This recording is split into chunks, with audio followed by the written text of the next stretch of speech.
பிரகாஷ் ராஜ் அவர்களுக்கு நான் ஒன்னே ஒண்ணு சொல்ல விரும்புறேன். நல்ல நண்பர் தான். இருந்தாலும் ஒரு விஷயம் சொல்ல விரும்புறேன். குஷ்பு கட்சி மாறினா மட்டும்தான் பிடிஆர் சொன்னது அப்படியே ஒப்பிட்டு பேசிட்டு இருக்கிறாரு. பிடிஆர் அவர்கள் கட்சியில அழகு பார்த்துட்டு ஒரு மந்திரி பதவி, ஒரு அமைச்சர் பதவிகள் கொடுத்துட்டு கிட்டத்தட்ட 9 பேர் திமுக பிறந்து திமுக வளர்ந்தவங்களா இருக்காங்களா? நீங்க வந்து 10 ரூபாய் பாலாஜி இருக்கட்டும், KKSSR இருக்கட்டும், ரகுபதி அவர்கள் இருக்கட்டும், அனிதா ராதாகிருஷ்ணன் இருக்கட்டும், சேகர் பாபு இருக்கட்டும், அத்தனை பேரும் நீங்க வந்து அதே கட்சியில பிறந்து அதே கட்சியில வளர்ந்தவங்களான்னு நான் கேட்கிறேன். அப்படியே நீங்க பாத்தீங்கன்னா டிஎம்கேட ஹிஸ்டரி எடுத்துட்டு பாருங்க. எங்கிருந்து வந்து டிஎம்கே தனியா தானே வந்தது, எங்கிருந்து பிறந்து வெளியில வந்து அவங்க வளர்ந்து வந்தவங்க தானே. அப்ப டிஎம்கே ஹிஸ்டரி பத்தி என்கிட்ட மட்டும் பேச வேண்டாம். சுந்தர் சிக்கு எப்படி சீட் கிடைச்சிச்சுன்னா, பிரகாஷ் ராஜ் அவர்கள் எலெக்ஷன்ல நின்று எந்த அளவுக்கு டிபாசிட் கூட வராம தோத்து போனாரு. அவருக்கும் சுந்தர் சிக்கு எவ்வளவு வித்தியாசமா இருக்கு, அது அவரே கொஞ்சம் யோசிச்சு பார்க்கலாம். சுந்தர் சிக்கு எப்படி சீட் கிடைச்சிச்சுன்னா, சுந்தர் சி வந்து அப்ப என்ன சொல்ல வர்றாரு எனக்கு புரியல. எப்படி யோசிச்சு வரணும் அவர் சொல்றாருன்னா, அவர் வந்து நேரம் ஃப்ரீயா இருந்தாக்கா அவர் யோசிச்சு எனக்கு சொல்லுங்க எப்படி கிடைச்சது. முன்னாடி ஒரு எலெக்ஷன் ரொம்ப எந்த வேலையும் இல்லை, அரசியல் ஈடுபடல. 3 நாளைக்கு வந்து அவருக்கே சீட்டு கிடைச்சது. சீட்டு கிடைச்சு அவருக்கே அதிர்ச்சியா தான் இருக்கும். குஷ்பு மேடம் கிடைக்கலாம், தொடர்ந்து அரசியல் இருக்கு, அவங்க சீட்டு கிடைக்காம எப்படி சீட்டு கிடைச்சது கேள்வி எழுப்புறாரு. அவர் கேள்வி கேட்கணுமே. அரசியல் செய்யணும்னா அப்புறம் இவங்க எல்லாரும் அரசியல் என்ன செஞ்சுட்டாங்க? பிரகாஷ் ராஜ் அரசியல் இறங்கும் போது அவர் என்ன செஞ்சுட்டாரு? அவர் வந்து கீழே நின்று பெங்களூர்ல வந்து எதிர்த்து நின்னாரா இல்லையா? அப்புறம் அப்ப மட்டும் அவர் என்ன பண்ணிட்டாரு? அவர் அரசியல்வாதியா? அவர் குடும்பத்துல ஒரு டைனஸ்டி பாலிடிக்ஸா? இல்லையே.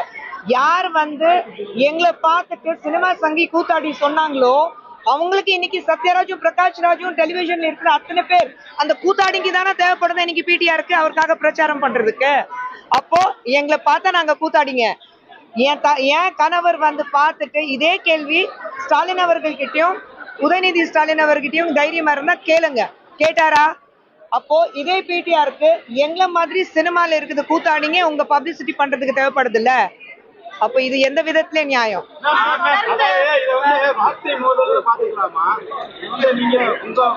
நாங்க வார்த்தை மோதலே கிடையாது, வார்த்தை மோதலே கிடையாது. நான் ஆரம்பத்திலே நான் ஏற்கனவே சொல்லிட்டேன்.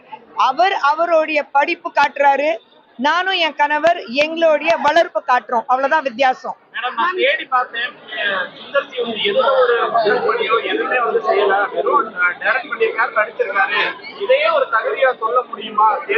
இல்ல பிடிஆர் அவர்கள் வந்து இன்னைக்கு அவர் பேர் சொல்ல வேண்டிய ஒரு நிலைமை இருக்கு. அவருடைய பேர் உச்சரிக்கிறதுக்கு எனக்கு வந்து ரொம்ப கேவலமா இருக்கு. அந்த அளவுக்கு அவர் இறங்கிட்டாரு. ஆனா இன்னைக்கு அவர் பேர் சொல்ல வேண்டிய ஒரு நிலைமை இருக்கு. நாங்க என்ன செய்யறோம், எங்களுடைய வளர்ப்பு எப்படி இருக்குன்னா, எனக்கு பின்னாடி என் தாத்தா, என்னுடைய பாட்டி, என்னுடைய குடும்பம், என்னுடைய அப்பா, அதை சொல்லிக்கிறதுக்கு யாருமே இல்லை. இன்னைக்கு சுந்தர் சி, குஷ்பு தமிழகத்துல இருக்கிற மக்களுக்கு தெரியுதுன்னா, சுத்தி அத்தனை பேர் நிக்கிறாங்கன்னா இன்னைக்கு உங்க பிரஸ் மீட்லயே மக்கள் எங்க பேர் வச்சுதான் எங்களுக்கு தெரியும். சரிங்களா? எங்க குடும்பத்தை பேர் வச்சுட்டு இல்ல டைனஸ்டி வச்சுட்டு மக்கள் எங்களை பார்க்கல. ஸோ நாங்க எங்களை சார்பாக நாங்க ஒரு பிராண்ட். நீங்க ஒரு பிராண்ட் சொல்லும் போது உங்களுக்கு உங்களுடைய பூர்வீகம் தேவைப்படுது, எங்களுக்கு அது கிடையாது. அதே சமயத்துல நாங்க எங்களுடைய வளர்ப்பு எப்படி இருக்குன்னா, நாங்க என்ன செய்யறோம்னா, என்ன வலது கையில என்ன செய்யறோம் அது இடது கைக்கு தெரியக்கூடாது சொல்லி வளர்த்தாங்க. இது நாங்க பப்ளிசிட்டி பண்ணல. ஆனா இன்னைக்கு நான் சொல்றேன், நாங்க ஒரு ட்ரஸ்ட் வச்சிருக்கோம், அது யாருக்கும் தெரியாது.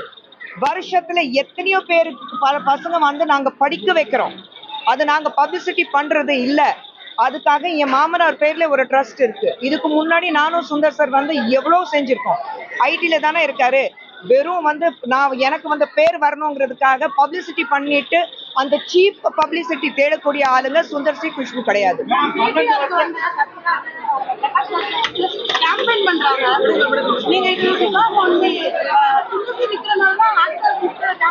இல்ல அவருடைய புத்தி காட்டுறாரு, நாங்க எங்களுடைய, அதான் சொன்னேன், அவருடைய புத்தி காட்டுறாரு, நாங்க எங்களுடைய வளர்ப்பு காட்டிட்டு இருக்கோம்.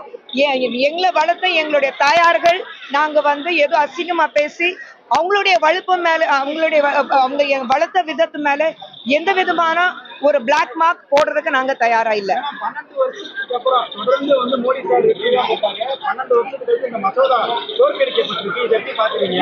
முதல் முறையா தோற்கடிக்கப்பட்டிருக்கு மசோதா. இல்லையே, இது மசோதா வந்து அவங்க சும்மா டீலிமிட்டேஷன் சொல்லும் போது அவங்க வந்து ஒரு வகையில மக்கள் ஏமாத்துறதுக்கான வேலை மட்டும் தான் செஞ்சுட்டு இருக்காங்க. என்னன்னா இன்னைக்கு நீங்க பாத்தீங்கன்னா இந்த மசோதா அவங்க நிகாரிக்கிறதுக்கு காரணமும் வந்து அந்த 33% பெண்களுக்கான ஒரு அதுல ரெசர்வேஷன் பில் இருந்தது. இதே வந்து உங்களால நீங்க வந்து காங்கிரஸோட ஆட்சியில இருக்கும்போது எத்தனை வருடங்களாக நீங்க காங்கிரஸோட தான் கூட்டணியில இருக்கீங்க. காங்கிரஸ் UPA 1 UPA 2 எல்லாமே இருந்தது. நீங்க ஏன் அப்போ அந்த மசோதா பாஸ் பண்ணல? இது காங்கிரஸால முடிஞ்சிருக்கலாம்ல. நீங்க கூட்டணியில தானே இருந்தீங்க. அப்ப ஏன் நீங்க பாஸ் பண்ணல இந்த மசோதா? அப்பவே சோனியா காந்தி பேசிட்டு இருந்தாங்க இதை பத்தி. அப்ப ஏன் இந்த மசோதா பாஸ் பண்ணல? இன்னைக்கு இந்த மசோதா பாஸ் பண்ண ஒரு நேரம் வரும்போது நீங்க வந்து பயந்தாங்கோலிங்க மாதிரி பின்னாடி வாங்கி போயிட்டு நாங்க பெண்களுக்கு எதிராக நிப்போம் நீங்க உறுதிப்படுத்திட்டீங்க. இந்த 33% பெண்களுக்கான ஒரு மசோதா இருந்தது. அது நீங்க வந்து நிகாரிச்சு பெண்களுக்கு முதுகுலை குத்துற வேலை இல்லை.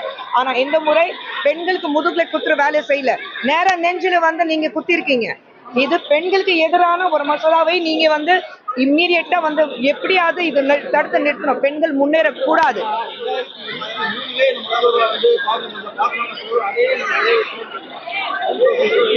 சென்சஸ்க்கு பின்னாடி நீங்க எப்படி பேசலாம்?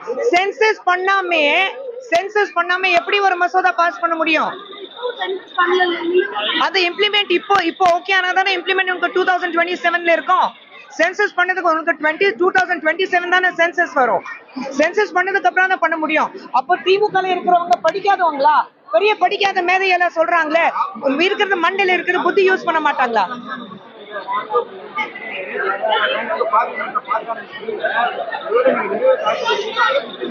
இல்ல ராகுல் காந்தி பத்தி பேசவே கூடாது.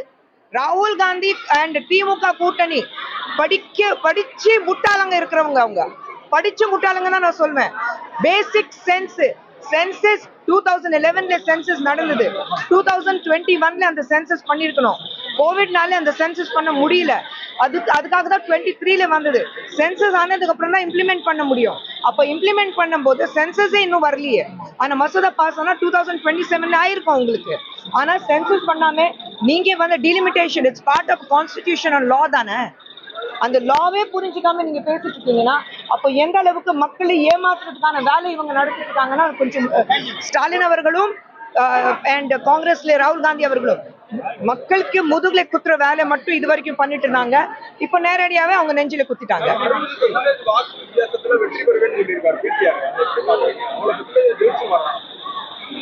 அவர் பத்தி பேசின அவசியம் என் நேரத்தை வீணாக்க விரும்பல. நானு எனக்கு ரொம்ப முக்கியமானது என்னுடைய நேரம். தேவையில்லாதவங்களை பத்தி பேசிட்டு என் சமயத்தை வந்து வீணாக்க விரும்பல. தேங்க்யூ.